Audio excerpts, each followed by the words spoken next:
I plunge into the water with a splash, the cold taking my breath away in an instant. These are pretty bleak right now. Yeah, no, it's not good. Immediately, I realized the mistake of jumping into a lake with a heavy robe. You idiot, Marco. You didn't even take that off yet. If I'm able to kick out of the... I'm able to kick out the loose-fitting garments within a few seconds, though, and I start swimming around the edge of the balcony toward the shore. It's not that far, but I start to worry as I feel my arms and legs burn from the strain. Even though the beach is right in front of me, it seems to take longer than it should for my feet to touch ground. Just as I feel my limbs start to give out, I feel the sandy bottom of the lake against my toes. I gasp with relief, struggling through the deeper end of the shallows before stumbling to my hands and knees, forcing myself to move forward until I reach the beach. Even now, in this moment of desperation, I have to lay out in the sand for a moment, gasping for breath as I feel my numbed limbs come slowly back to life. I suppose all the anxiety and no food all day have left me feeling weak. I finally realize how exposed I am out here, how easy it would be for someone to see me from the gardens or even from the windows of the palace. With a grunt, I force myself to roll over and start crawling for the tree line in the garden, so I can at least have some cover. As I crouch out there in just my underwear, trying to catch my breath, I realize how quiet it is out here. Again, it's a striking contrast to how violently things have changed in the past. Fuck up every single part of the sentence. Again, it's a striking contrast to how violently things had changed just hours ago. Finally, after a deep breath, I start pushing my way through the gardens, walking through the foliage rather than using the paths. I doubt anyone's taking a garden stroll considering what's happened, but the one thing I've learned is that no one's predictable here. So I try to keep hidden, using the large, exotic-looking plants to cover as cover before leaping across paths and ducking into the plant life again. As I get closer to the palace, I try to think about how I'm going to do this. With any luck, no one's actually in the palace. It would make sense after what happened. If anyone is in the palace, I just have to hope they aren't Kato. There's always the problem of actually getting Amicus out of the dungeons. While I might be blind to calm, Amicus definitely isn't. I need to get to Neferu. He would definitely know what's happened by now. Maybe we could come up with a plan if he doesn't have one already. He always seems to know what to do. Well, usually. He definitely didn't seem like he was incredibly at wit's end earlier and drinking himself to oblivion because nothing's going right. Yeah, he might be a little bit hungover today, so I don't know. Yeah. I just have to hope that something hasn't happened to him. So I come to the palace entrance. I look around. The quiet starting to become unnerving. I don't see anyone, so, swallowing hard, I jog through the entrance of the palace. The cool air of the hallways hits my damp skin and makes me shiver, both from the cold and the tension. I'm sure to keep close to the halls, always looking ahead to a doorway or pillar that I can duck behind in case I see someone. Luckily, that doesn't happen, and I'm more and more convinced that no one is actually here. Before I know it, I'm coming up on the halls that holds Neferu's room. My breathing quickens as I get closer to the door, knowing that I'll feel a lot better if I can just have some guidance. I've been here for a while, and I've gotten used to the way of things, but I'm completely out of my element now. I make it to the door and reach out, pressing the panel to slide it open. The room is empty. I stare for a moment, as if doing that will make the jackal magically appear back in his bed where I last saw him, when I see something on the floor. Green shards of shattered glass, wine bottles knocked from the table to the floor. An ominous feeling starts to blossom in my chest as I note the purplish red stains among the glass, the spilled wine dried from how long it's been there. I swallow again to wet my throat, looking to the ceiling, about to call out to Calm and ask for Neferu's location before stopping myself. I don't know if actually alerting Calm to my location is a good idea.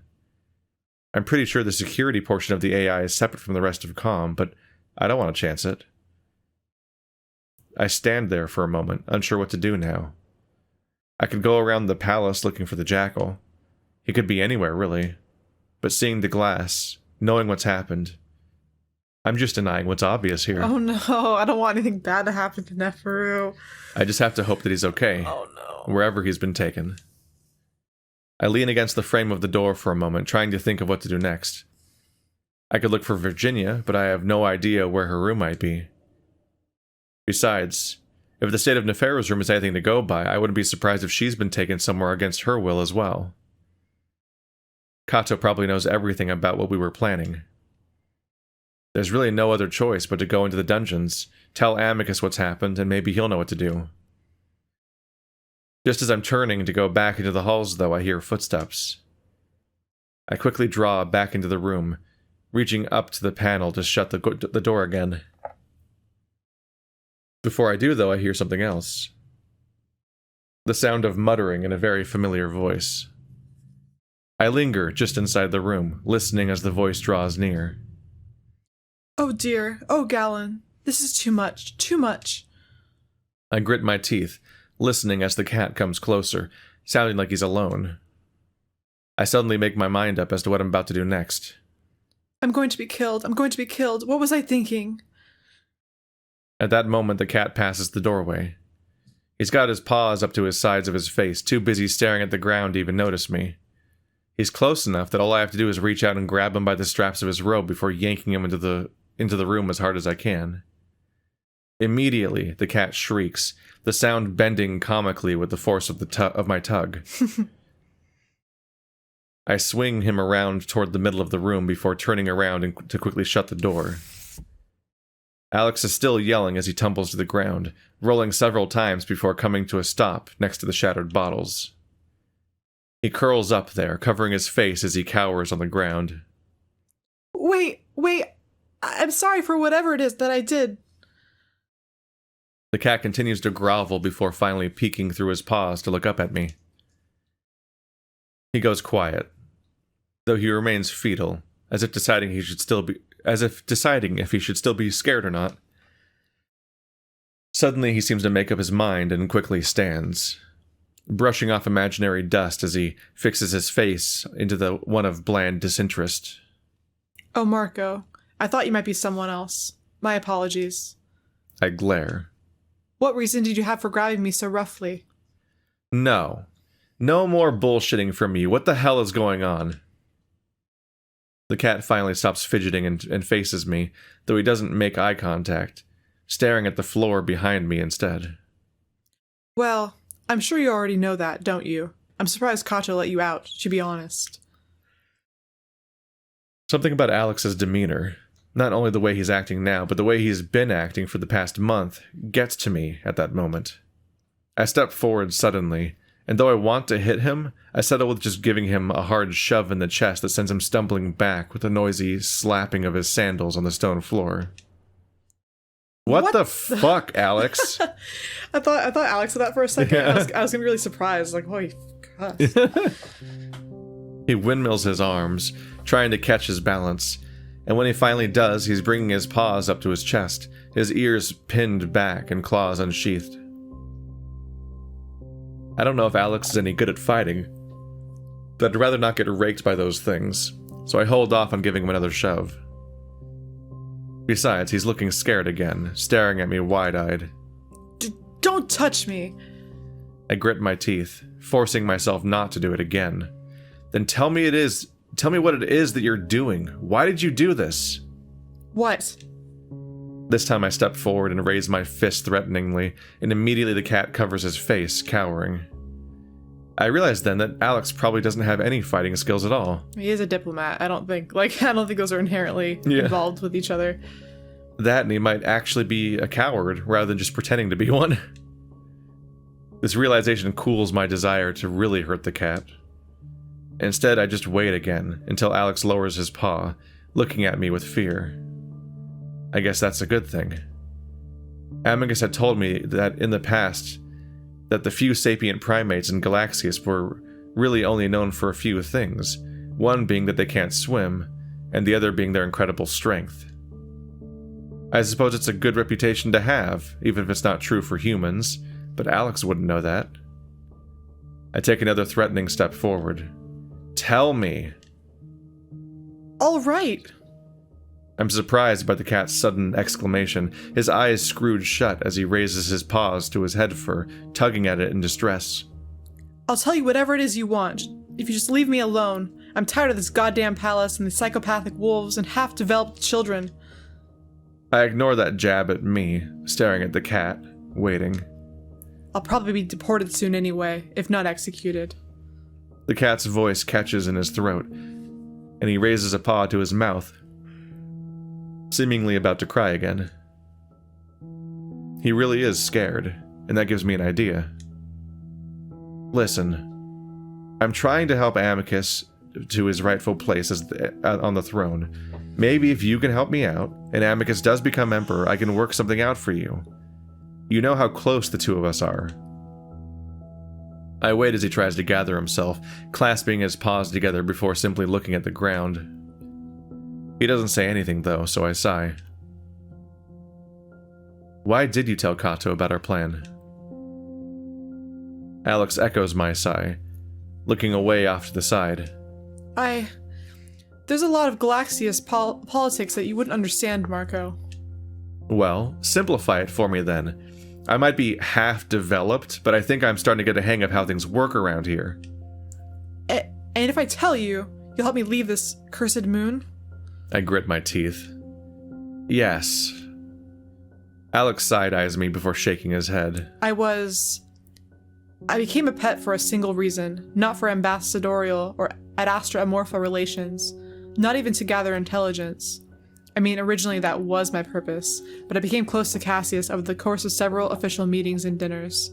My department took notice and altered my assignment. The cat goes quiet again. All right.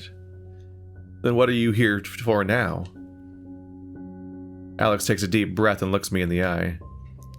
Chaos. I wait, but that's all the cat says. I frown at him. You're here to create chaos? Alex's voice suddenly becomes monotonous. An unstable government creates an unstable society. Progress is stalled and outward endeavors turn inward. The society worries less about what is happening outside their borders while becoming more concerned with their own issues. It's like he's reciting something he's heard many times before. Thinking about it, the explanation seems to have some reason to it. Alex's seemingly senseless decisions, shifting alliances, generally odd behavior could be explained by this. He's only here to make things more difficult for the wolves to ingratiate back into the Galaxius, to prevent them from progressing out of the technological and economic slump they're currently in. He's not just against me, Amicus, Cassius, or even Kato, but rather all of us at once. I think about the billowing smoke over Adastra City, what's probably happening in dozens of cities right now, and I suddenly feel an overwhelming feeling of disgust for the cat in front of me. A lot of things have happened on this moon that bothered me, but this particular act of sabotage is probably the worst. Just something about how careless it is, not knowing what will even happen, just that it will hurt the Empire, the people. Alex sees the look on my face and quickly takes a step back, looking away. I understand it may seem harsh, but it's my duty to Amorpha and the Galaxius as a whole to keep us safe from Adastra. If you knew the history... I assume you started the rumors about the triumvirates, then pinned it on me. I may have started the rumors, but I never implicated you. But you knew that would happen. Alex opens his mouth, then shuts it, looking away again. And after I woke up in the gardens, told you about the doctor, you probably told Kato about our relationship then too. Alex frowns deeply, taking another step back, looking almost like a child that got caught doing something wrong. I feel my face grow hot, not really confident anymore that I'll be able to hold myself back from caving in this cat's face. Maybe later, but this isn't important right now, even if this creature in front of me is responsible for half my troubles, if not all of them. Where is Neferu? Or Virginia? Alex looks surprised for a moment, at the sudden shift in conversation. Well, Virginia is to be married to Kato later today. I hate that. I was just thinking about that. Because I was trying to figure out if Kato is going to have no use for Virginia anymore. Because he really doesn't have a use for Virginia. And instead, this is going to be his grasp at legitimacy, basically. Yeah, I hate this. I hate that so much. It's Poor just so Virginia. much. I like her too much. Yep. It's not Virginia. good news. Yeah, it's gonna make it seem like he has goodwill with the family, as if to like divert attention Because away he's from like married any to one kind of of them. act of sabotage they potentially could have had against Cassius. Because it's very suspicious to be like, oh, well, Cassius is dead, and you know his advisor's gonna step up, be emperor, which is like already kind of like, I feel like advisors are like often the source of this sort of thing. However, if he like marries Virginia, it seems like he's like integrated into the family in a way that's like really benevolent, and so him like taking the throne seems really natural as opposed to it being like some stilted staged event. Womp womp. I hate that. It's not good. There's a lot that's not good here. My stomach lurches at that, but before I can even start to comprehend what that means, Alex goes on. As for Neferu, well, you don't know? I've been locked in Amicus's room all day. I don't know anything. Jeez, Neferu. Oh no! Well, Neferu is scheduled to be executed, I think. I stare. No! What? When? I'm not completely sure. I woke up alone in the dining room and saw it on the news channel. No, when is he being executed? I don't know. It was gonna be sometime today. But it hasn't happened yet, right? I don't know. Calm. I cut Alex off, not caring anymore about alerting Calm to my location. Yes, Marco? Has Neferu been executed? Oh no. There's a pause. For a moment, all I can hear is my heartbeat hammering in my ears.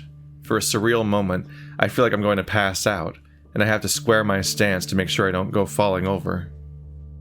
The pause seems longer than normal, like Calm is having trouble finding the information that I asked for. Then, Here's what I found. The execution of Neferu, the pharaoh's second son, is to take place in the royal amphitheater on the 14th hour for crimes of espionage and conspiracy to murder Emperor Cassius. that's not good. That's also not far away. Do they have 19 hours?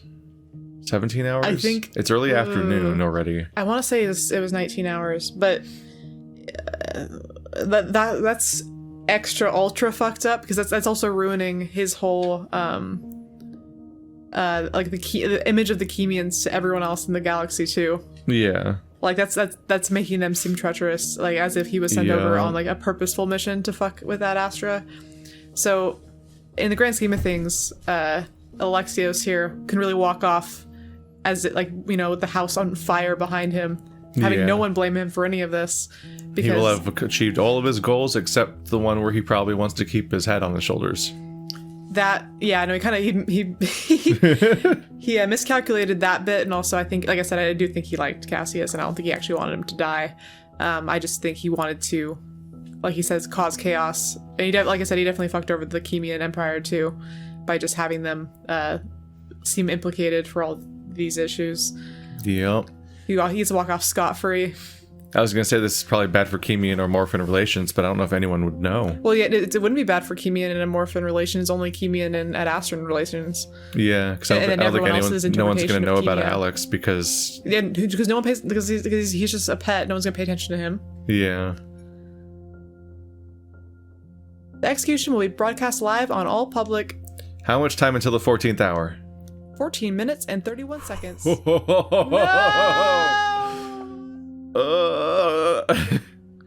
Would you like an order of anxiety? No, and the... Oh, no. Shit. Oh, no. What the hell am I supposed to do? That's not enough time at all. Can you even get there in 14 Even minutes? if I can get to Amicus, I can't get him out in time for... The cat. I turn my eyes on Alex, and immediately he backs away again, trembling. Can you get Amicus out of the dungeons? In that moment, I almost slap him, but stubbornly force my shaking hands to stay at my sides. Can you fucking get him out or not?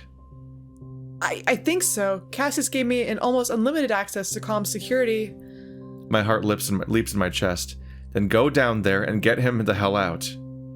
I turn to the door, but notice Alex is still frozen in the same place. The look on my face makes him cringe again. Yes, but you won't let him imprison or execute me if I do. Alex, I will kill you right now if you don't fucking do what I tell you. The cat jumps and yelps as I scream at him, scrambling to head out the door with me hot on his heels. God, what a little... Oh my gosh. It's like, we don't have fucking time for this. We have 14 minutes. The cat was at least right about one thing. I would never be able to be a diplomat, if that's what he really is. Burn? Kinda? I follow as closely to the cat as possible, practically stepping on his heels. Alex is clearly aware of it as his ears twitch back and forth nervously, trying to inconspicuously glance back at me every now and then. Halfway to the dungeons, though, the PSA system crackles over our heads. Citizens of Adastra, please prepare yourself for an imperial address by Emperor Cato. Alex looks back, but I force him to keep going with some prodding in his back, praying that maybe this won't have to do with the execution, or that Cato might be canceling it altogether. Of course, that's not the case. Citizens, it is a momentous day in the long history of our glorious moon. I shove at Alex's back again. Just run! Alex does as he's told, though I'm still not as fast as I'd like to go. After 10,000 years, we are finally choosing our own path. We are taking control of our destiny. I'm beginning to realize that after waiting for so long, unsure what my own destiny might be, it's going to be decided today, no matter what the outcome might be. And that begins with showing our fellow siblings that we will no longer tolerate their belittling, their false sense of superiority, their arrogance. Alex and I come up to the door that leads to the dungeons, and the cat awkwardly starts climbing down the ladder, having a great deal of trouble with his robes. And we especially will not tolerate spies, which I have kneeling before me as I speak. Hurry! I yell at the cat as I start sliding down the ladder myself, almost knocking him off as we reach the ground at almost the same time. The offer of false alliances, the whore of jackals, the flower of Chemia. I follow the stumbling cat through the musty hall of the dungeon, never having been in this deep before, considering my meetings with Amicus had taken place near the entrance. We reach a cell door, and Alex presses a paw to a panel on the wall, a beige marble slab rather than the more glossy black panels above. It opens to a small, cramped cell, a bed in one corner, a sink, toilet, and tiny shower in another, and what looks like a desk near the door. Amicus is in the bed, curled up on his side, facing away from us. Amicus! I shove roughly past Alex, sending him to smack face first against the doorframe with a yelp. The big wolf starts to stir before I reach him and throw my arms over him. I feel him jump underneath me, and I know I've just woken him up. He turns his head to look at me. Marco? He sits up against my hugging, automatically wrapping his arms around me. Wait, how did you... He looks over my shoulder. Alex? Amicus, Cato's emperor, he's about to execute a pharaoh. You need to... So much information. I choke on my words, only now feeling the weight of the information I'm just dropping on Amicus right now. You need to challenge him to combat. I surprise myself as I suddenly start to cry, realizing my own words as I say them. In that moment, I can see all the confusion, bewilderment, and shock in my wolf's face, his mouth hanging open just slightly. He probably wants to ask me a million questions, but in the space of a few seconds, I can see his expression set into one of serious determination. All right, where is he? The sudden shift from confusion to a sense of duty and confidence actually stops my crying, even as the first tears spill over. The amphitheater, it's happening right now. For just a moment, the wolf continues to hold me, wipes a tear away with his thumb, then gently moves me aside as he swings his legs over the edge of the bed. Alex, can I leave the dungeon? Calm, let Amicus leave the dungeons, please. Alex looks up the ceiling, clearly unsure what he's doing. Shall I remove Amicus from the prisoner list, Alex? Yes. It is done. At that moment, I realize suddenly I suddenly realize then that Kato isn't being broadcast down here. I don't even know if the execution has been carried out yet or not. Amicus hops off the bed. All right, we must move. This time, Alex is knocked on his ass as Amicus practically steamrolls him on his way to the door. I jump over the cat and follow the wolf. Though much bigger, Amicus is still just slightly faster than I am as I sprint after him, his thundering footfalls echoing through the halls. He yells back at me as I follow. What of Cassius? Poisoned. I don't know what his condition is right now. I gasp out the answer, and I can't see his face as Amicus is silent, continuing to run. We reach the ladder, and Amicus somehow climbs the thing with 3 gigantic lunges, skipping several rungs at once. By the time I reach the top, he's already out of sight. So now, let this be a warning to Chemia, or any other sibling race. I run out into the gardens in the direction of the amphitheater. I just catch sight of Amicus's tail as it disappears around some trees, down the trail that leads to where Kato should be. We will not hesitate to eliminate you if you are meddling in our matters. There's a sense of finality to those words, and I know that we're out of time. I'm on the path to the amphitheater, and though it only takes a few seconds to make it to the end, it feels like an eternity. You're on the right path. I burst through into the clearing of the amphitheater just as I hear Amicus yell. Stop! I look down the steps to see my wolf standing at the base of the stairs, his paws out wide, standing in front of Nefero and Kato. The jackal is knelt on the ground, his paws restrained behind his back somehow, a look of dazed disbelief on his face. His face is forced to look up, because Kato has a hold of his head fur, tilting the jackal's head up so that his neck is fully exposed. And Kato's other massive paw is a shiny gold decorative dagger, and it's just inches away from Nefero's neck. Meanwhile, directly across from me, sitting in front of the statue of Drusus, sits Virginia, a wreath of flowers on her head, looking shocked as she stares at her brother. I challenge you, Kato. I challenge you to a trial by combat for the throne, as is my birthright. It's always hard to judge Kato's facial expressions, but I can see the tightness in his jaw all the way from here. Who? Kato glances upward, and for a moment I wonder if somehow he knows I'm there, that he can see me. But then I notice the camera drones hovering overhead, broadcasting this all to all of Adastra. The entire Empire is seeing this. Why? Why don't we wait until this is finished, Amicus? It would be wise you stay your paw, Kato, unless you're afraid you'll lose the trial. The corner of Kato's scarred eye twitches. I can tell then that Amicus is playing this up for the cameras, and that seems to settle it for Kato. With a grunt, he pulls Nefero up to his feet by his head fur, making the jackal wince before shoving him toward the front seat, where Nefero slumps down.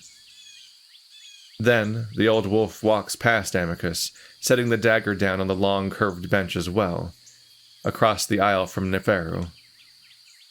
You know what, Amicus? I think you're right. This is something we should do immediately. We don't want to leave the Empire in limbo for any longer, do we? Roll credits, end of episode. Oh no! The timing is so perfect. I'm so tense right now. Amicus watches the other wolf warily as he walks around him to stand in the center of the amphitheater. It's best to settle everything as soon as possible. I know that Kato's referring to all of us, Cassius, Virginia, Nefero, me, and I'm sure Amicus does too, because he glances back up at me for just a moment. Then let's settle it. Slowly, I start to make my way back down the steps, glancing over at Virginia to see that she's sitting up completely straight, staring at Kato and Amicus, her paws clenched in her lap. I move toward Neferu, who's sitting in the front bench, hunched over a bit, and I can see a metal glinting where his arms are held back. All right then. Trial by combat. Simple Pugnu with no weapons, just teeth and claws. Kato stretches.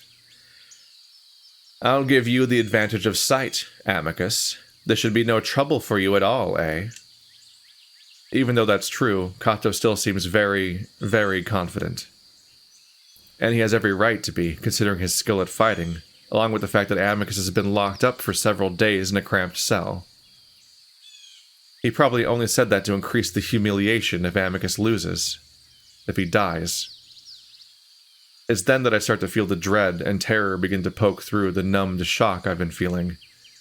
But somehow, Amicus looks completely calm, and I take some sort of comfort in that. Quietly, I sit down next to Neferu and he glances over at me. Oh, Marco, what brings you here? Though his words are casual, his usual smug demeanor is gone, practically blanked out as he sits there, slightly hunched. Are you okay? I whisper to him, and Neferu takes this as his cue to do so as well. The jackal shrugs his shoulders. Not exactly, no, but I'm alive for the time being, so I suppose I can't ask for much more. I look back into the amphitheater, wishing that I was able to do something more. I try to catch Amicus's eye, but he keeps his focus on Kato, his own eyes narrowed. He looks confident, prepared, ready for whatever it is that Kato throws at him.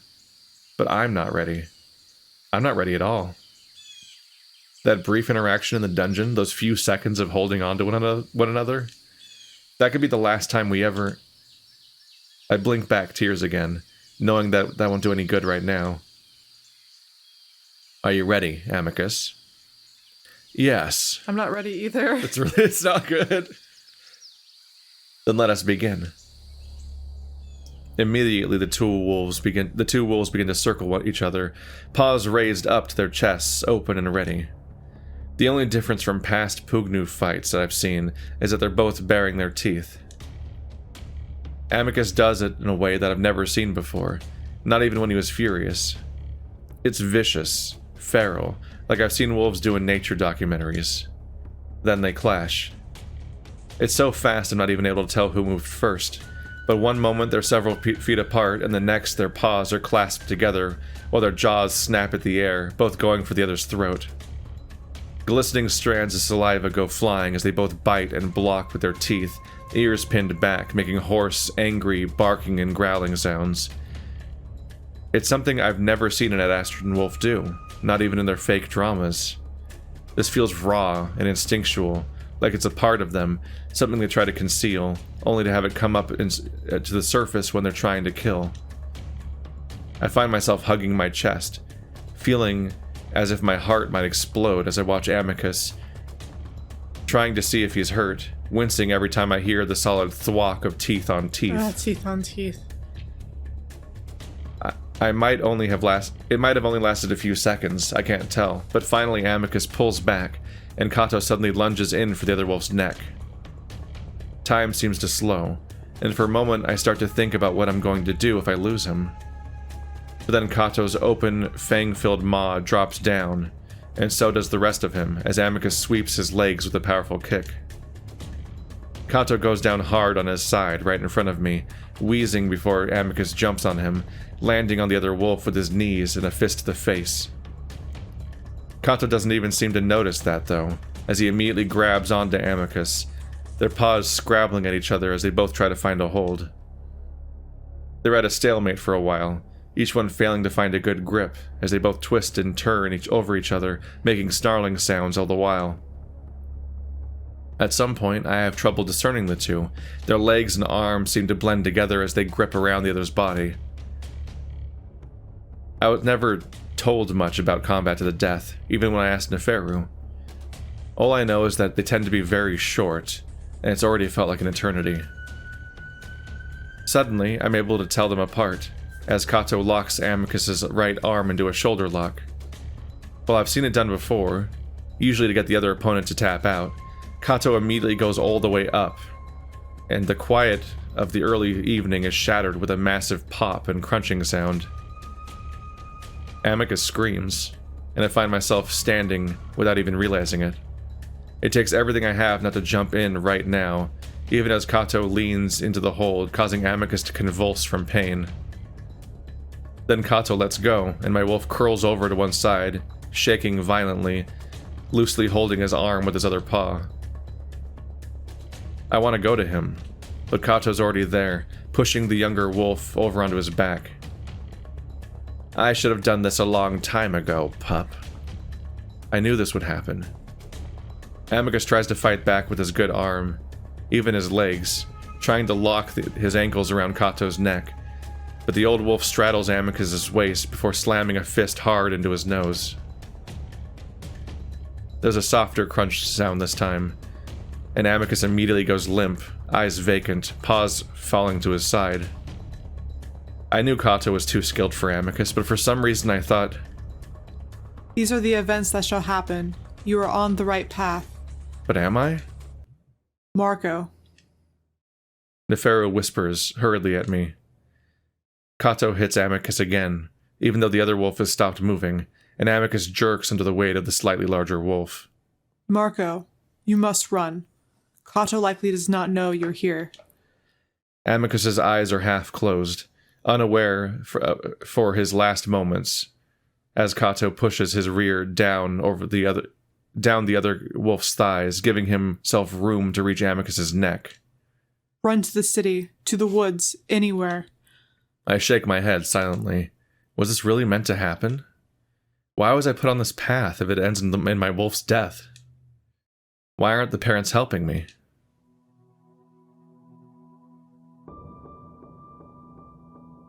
At that moment, the light of the setting sun catches something shiny on my left.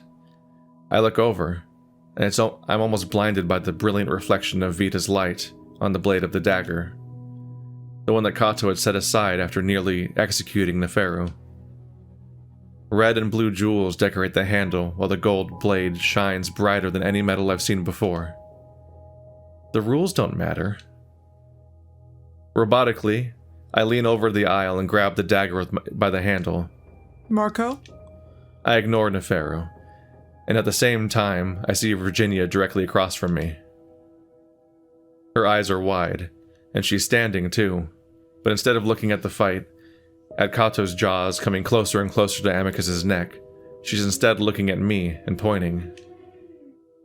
She's pointing right at Kato, silently encouraging me to do what I'm about to do. But I don't need encouragement. The rules don't matter. I jump from my seat, the distance so little that I come down practically on top of the wolves. At the same time, I raise the dagger in both hands over my head, and bring it down as hard as I can into Kato's back. As if in slow motion, I feel the blade slide into my target, very easily at first, like cutting through butter. Then suddenly I feel something hard. There's an odd, muffled, stuttered sound of friction as the blade slows considerably. It continues to sink in, though, in sudden bursts of a few inches at a time, and it's only when the hilt reaches Kato's fur that I realize that I've cut deep into bone, a rib maybe. Kato howls, suddenly arching back, and I can only hope that I was fast enough that he wasn't able to sink his teeth into Amicus's neck. I'm not finished, though. I tug once, then twice, before I'm finally able to wrench the blade out from the bone. For that split second, Kato begins reaching back awkwardly, unable to find my weapon before I've drawn it back again, above my head, before bringing it down as hard as I can into the right side of Kato's neck, just at the base. This time the blade sinks in easily, once again, all the way to the hilt.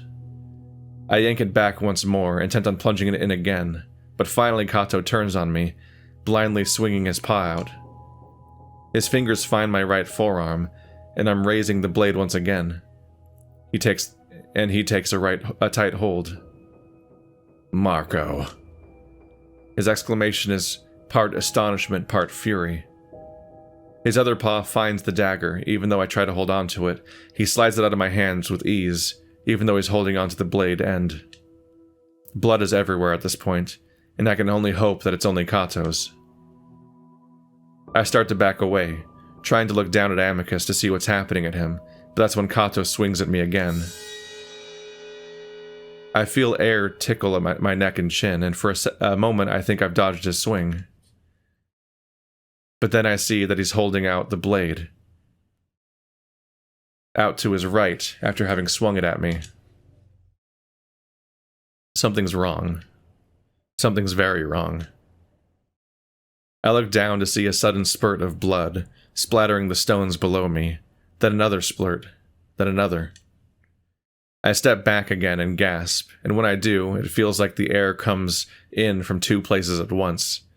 I cough as something liquid goes down my throat the wrong way.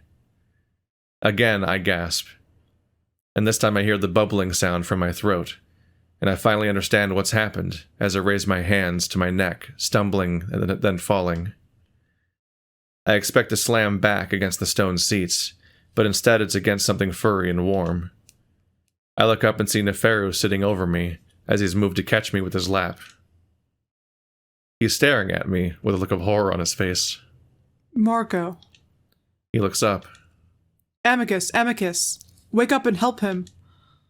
I frown, still worried about Kato, and sure enough, as I look forward, I see the false emperor on one knee, clasping his neck, bleeding just as much as I am.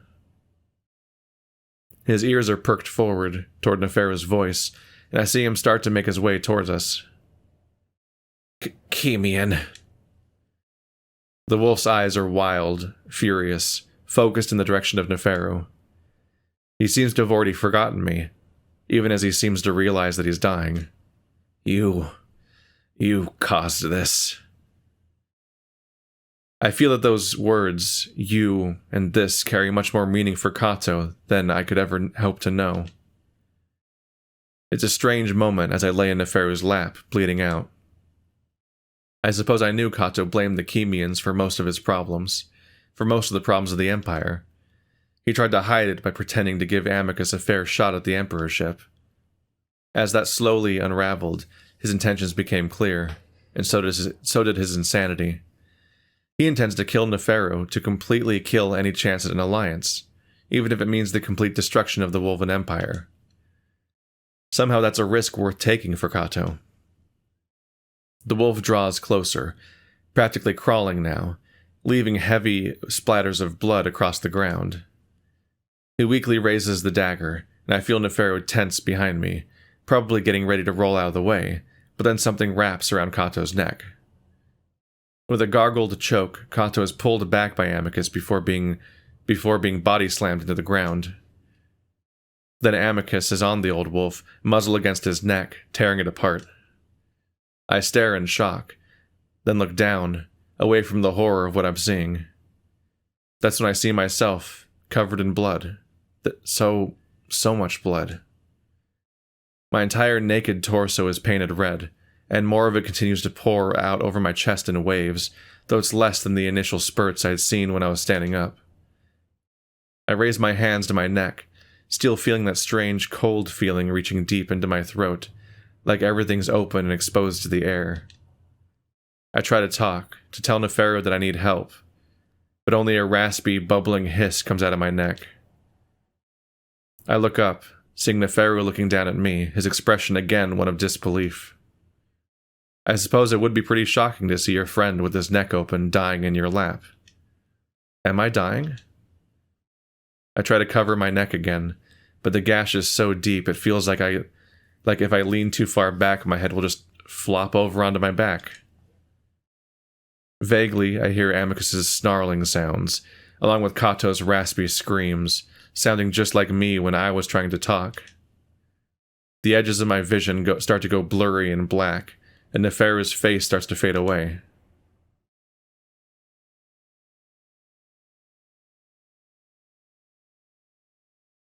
This is gonna be hard to get through.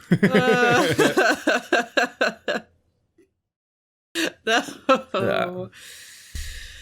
Blah. I already had to force myself not to cry once during the scene. I'm like, fuck, no, that's gonna be really hard to read. Well, you did a good job. I was glad I got to not have to read. It's a lot. Oh my goodness. Oh, it's really impressive how elaborate a scene was described without being able to see it in action, but like it was described so well I could visualize it in terms of like where everyone was and what they were doing with their bodies. It's not over. I know it's not. I'm trying to buy myself time. Then suddenly there's a big shift and I wake back up. This time finding Amicus looking down at me. Oh no. It's not good.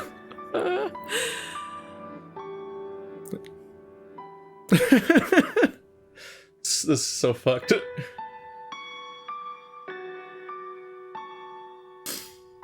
you want me to read this part? Fuck. It's a really fucked up frame to have come up. It's hard to get through. It's because Haps is too good at drawing facial expressions. An overwhelming sense of relief comes over me. I do get to see my wolf after all. I stare up at him even as he stares at me with a look of complete and utter devastation.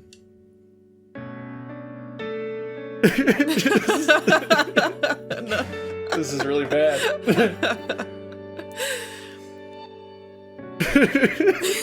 It's really hard to commit. And you knew this was gonna happen. Yeah, I know. Why'd you do this to both of us? At this point, the first time through, I'd been crying for hours, and it was like 3 o'clock in the morning because I'd not slept well for like 4 days. So it really hit me hard. I love it, like a oblivious crying when you're just super tired and something hits you just right. Yeah. It's very freeing. No, please. Get Felix, Virginia. Tell Alex to get Felix. His tears start to fall on my face, and I reach up, trying to brush them away like he's done for me so many times.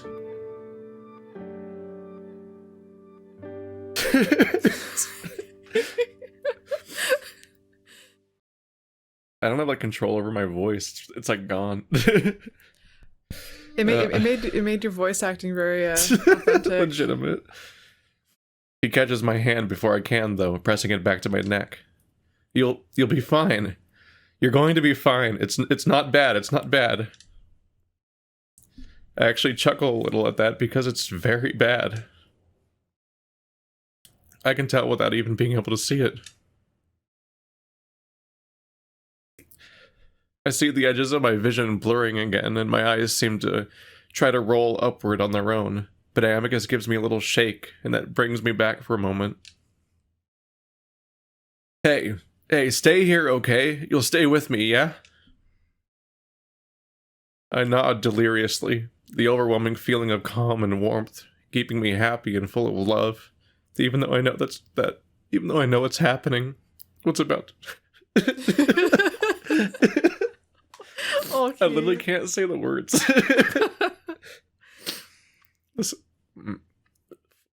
Yeah, pretty much started the series knowing this was going to happen.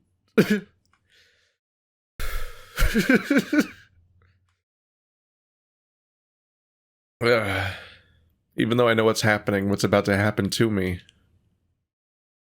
I'm here. I try to speak, but I only send more bubbling blood out of my neck. No, you don't need to talk. I have you. How unfair.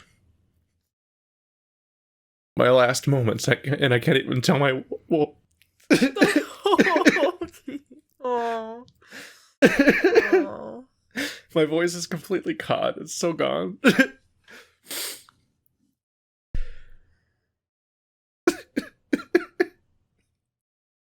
How the fuck does anyone get through this part?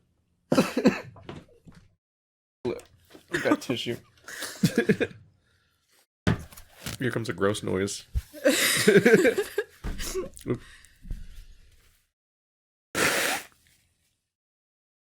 I'm pretty sure your audience can forgive you for this one. I warned people. There's people that played Ed and they're like, fuck. My last moments, and I can't even tell my wolf that I love him. I reach up with my free hand, setting it gently against Amicus's face. I caress his cheek softly, knowingly, and he holds it against his face with his own free paw. He shakes his head at me. Stop that. You're gonna be fine. Felix will heal you. We'll rest in my room. I'll take you to the I'll take you to the island. I'll take you to the city. We'll be happy. We'll grow old together. It's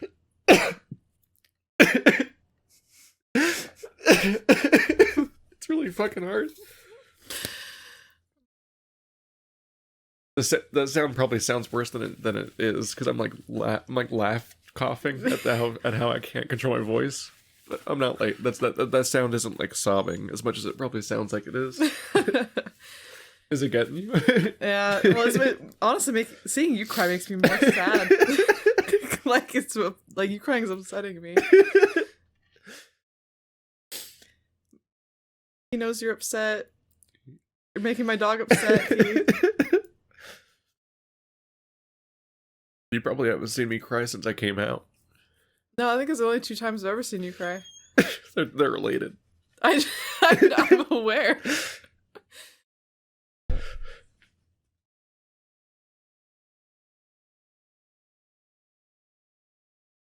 Haps like fucked people up by drawing this frame. This is a really fucked up scene. This is like burned into a bunch of people's memory at this point. Like this exact this picture. I'm not surprised at all. It's really effective. It's a really hard chapter to get through. And it really is. None of this is fair at all. No. And we we're didn't have enough time. We're gonna have to do a lunch break after this. Yeah, let's do a lunch break after this. The tears start spilling over again, and I just try to keep the smile on my face to show Amicus that I'm okay, that I'm happy, that this is all okay. And though his grief is hard to look at, there's nothing I'd rather be seeing in the end. My wolf's face, framed by the pinkish reds of the sunset. And then, as my eyes start rolling back again, I can't stop them, no matter how hard Amicus shakes me.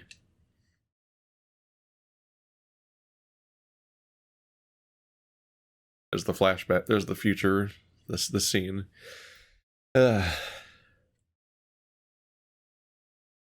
Spilling on myself.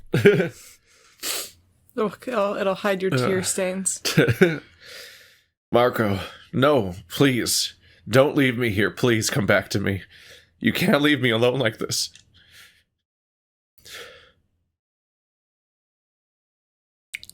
I'm here. No, speak to me. I'm staying with you.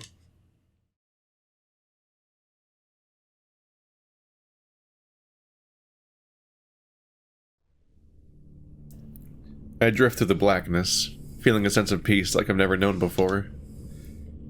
Even though the space is empty, I feel it crowded with others, so many others. Or is it one other? I sense so many different minds and thoughts melting together as one. Hello. We apologize for what has happened to you. We know that you are confused. We told you that this could be prevented, and it will be. You will not leave him to be alone. Be at peace for now, for he will come for you. Wait for him. Alright, time for a break. Fuck this game.